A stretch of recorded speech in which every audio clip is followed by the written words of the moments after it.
a sua esposa, ame a sua mulher, como Cristo amou a sua igreja e assim se entregou por ela. Então veja, que Paulo em Efésios está dizendo assim: maridos, você precisa amar a sua esposa como Jesus ama a igreja. Como Jesus ama a igreja? De que forma que Jesus ama a igreja? Jesus ama a igreja com um amor incondicional, um amor incomparável, amor este que ele deu representando ou apresentando lá na cruz do Calvário, quando ele morreu lá. Ele mostrou o seu amor pela igreja. Amor de esposo para esposa também deve ser como Cristo fez. Não pode ser fingido, não pode ser de aparência, tem que ser um amor verdadeiro. Aí ele vai dizer: vós mulheres, sujeitai, ou seja, submissa. Eu estou falando de Efésios, capítulo 5. Seja submissa aos seus maridos, como a igreja também é submissa a Cristo. Então veja, Paulo vai repetir aos Colossenses quase a mesma forma. Porém, versículos antes, ele vai destacar com muita propriedade, porque os irmãos de Colossos estavam passando um processo um pouco difícil. Então, precisava que Paulo escrevesse essa carta para esta igreja. E a igreja de Colossos precisava ouvir desta forma como Paulo escreveu no versículo 13 do capítulo 3. Suportando-vos uns aos outros e perdoando-vos uns aos outros. Agora veja o que ele diz: e se alguém tiver queixa contra o outro, assim como Cristo vos perdoou, assim vós também façais. Então vejam, casamento não é mar de rosas. Casamento é desafio. Casamento é desafiador. Estar num casamento, estar num matrimônio, relacionamento conjugal, é desafio, irmãos.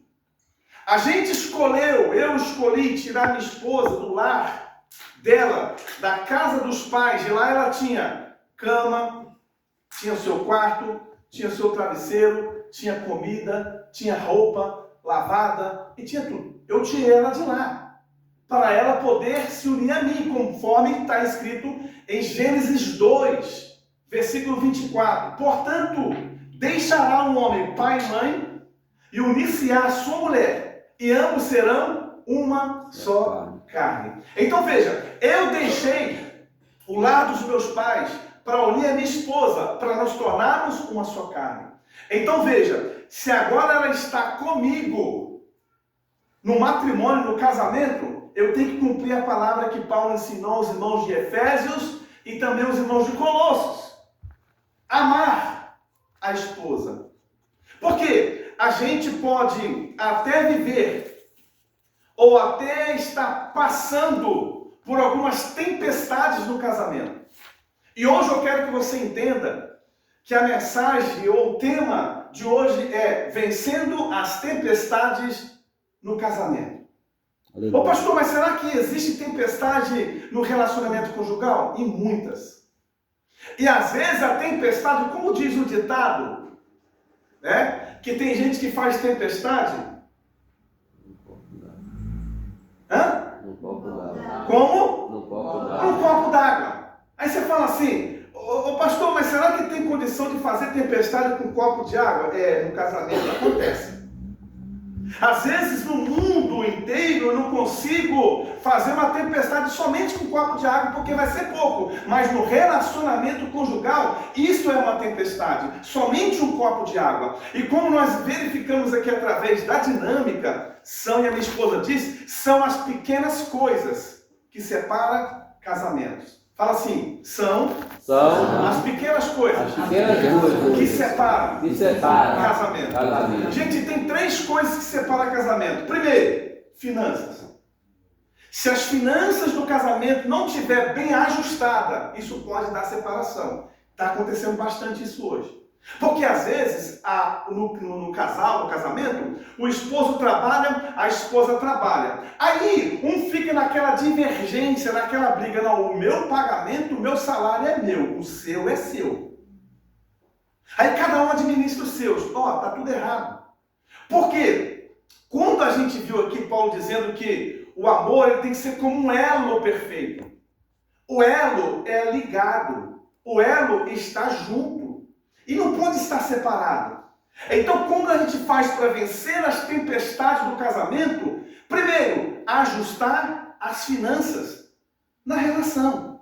Então, o que é da minha esposa é meu. O que é meu é dela. Então, é junto os dois, a finança, o provento, né, a receita que os dois recebem no final do mês, é dos dois.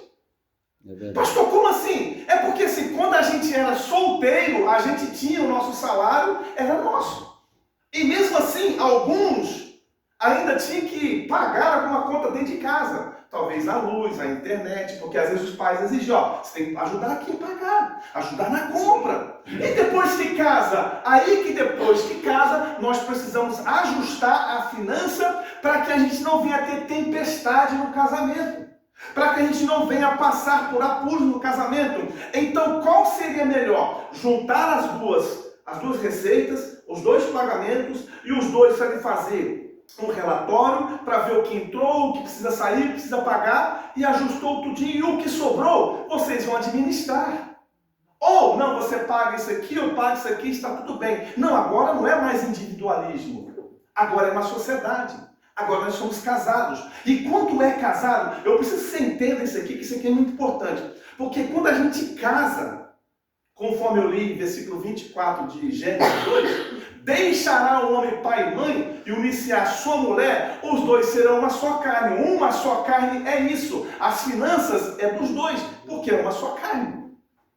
E se é uma só carne, os dois fazem projetos, os dois fazem planos, os dois decidem juntos, os dois vão fazer junto. Vai pintar a casa. Como que nós vamos pintar a nossa casa? Porque se a gente for pintar a casa e sentar para conversar, ela vai escolher uma cor, eu vou escolher outra cor. Tá tudo certo. Tá tudo normal. Porque a cabeça do homem e a cabeça da mulher é diferente. Os dois não pensam igual. Os dois não vão decidir igual. Então, talvez eu vou pedir uma cor, por exemplo, areia. Ela vai pedir talvez uma cor marrom, porque ela vai querer fazer uma parte da parede diferenciada das outras. Então, eu falo o seguinte, então a gente pinta, né, as 3 paredes de areia e essa de marrom. Parece que combinou, hein? Vai dar certo, gente. Nós combinamos. Não, mas assim eu não quero desse jeito não. Então qual cor fica melhor? Porque no relacionamento não pode faltar também para vencer as tempestades o diálogo. Nós aprendemos aqui na dinâmica. A conversa, a comunicação, o diálogo perfeito não pode se ausentar do casamento. Temos que conversar. Tem que sentar. Então nós vamos pintar de que cor? Vamos pintar tudo de areia, então. Vai ser melhor? Vai ser melhor. Então, ajustou, conversou, pintou de areia. Está tudo certo. Mas não, eu quero pintar de marrom. Eu vou pintar de areia. Então, pinta de areia e de marrom. Não, eu não quero de areia e de marrom. Eu quero só marrom. E aí, como é que vai ficar? Então, precisa entrar em comum acordo. Então, em falando de finanças, da mesma forma, a gente vence a tempestade das finanças do casamento quando a gente junta tudo, paga tudo e ninguém fica preocupado se vai ficar devendo ou se o problema é seu, você que tem que pagar essa conta aí, é você que tem que pagar. Não, irmãos, nós somos casados. E quando é casado, a gente faz tudo junto porque é uma só carne. Uma outra coisa que eu falei para vocês que separa relacionamento, eu já tinha começado aqui a falar, é diálogo no casamento. Tem casal que dorme sem falar, acorda sem falar, vai trabalhar sem falar, volta sem falar e fica assim calado. A casa parece mais um cemitério do que um pedacinho do céu. E olha que isso atrapalha muito as decisões no relacionamento conjugal. Porque as decisões que tem que ser feita pelos dois. Eu não posso decidir nada sozinho. Ela precisa também estar parte das decisões, porque nós somos casados. E se nós somos casados, nós temos que fazer tudo juntos. Os projetos vão se cumprir junto, né? Os planos vão ter que fazer tudo junto, e nós vamos decidir junto, e Deus vai dar vitória. O inimigo, ele fica feliz quando o casal fica assim: não, eu quero fazer desse jeito. Não, se não fizer do meu jeito, eu fecho. Não vai ter sexo, não vai ter nada, eu não te dou cartão, você não vai comprar isso, você não vai comprar mais bolsa, não vai comprar roupa, e fica aquele negócio. Não, queridos, nós precisamos fazer juntos. Diálogo separa relação. Uma terceira coisa que separa casamento: intimidade. É sexo mesmo. Falta de sexo no casamento separa casamento, separa a relação. E um casal que ele está proposto a se fechar para o diálogo, se fechar para poder não ter decisão junto, se fechar para a intimidade, para o sexo, está propondo, né, que o Satanás entra na vida de um dos dois e ali vai ter uma ruptura. Acontecendo uma ruptura, alguém lá fora vai se aproveitar da carência que um dos dois estará tendo e o inimigo vai usar essa pessoa. E olha que Satanás, ele é astuto, irmãos, ele vai usar pessoas lá fora, né? E não é qualquer pessoa, não, vai colocar pessoas que às vezes, o que você não faz dentro da sua casa, lá fora a pessoa vai fazer. Se você não tem palavras de afirmação, como as 5 linguagens do amor, se você não tem gesto de carinho presente, você não está presente ali, toque físico, alguém lá fora vai fazer para mostrar que a ausência que tem dentro da relação, lá fora vai se preencher. Gente, todo ser humano tem um hormônio dentro de si que chama dopamina. Você nunca mais vai esquecer desse hormônio. Entre outros que nós temos. A dopamina é o hormônio do prazer, da alegria, da satisfação. Enquanto isso não é preenchido dentro da relação, vai ser preenchido fora.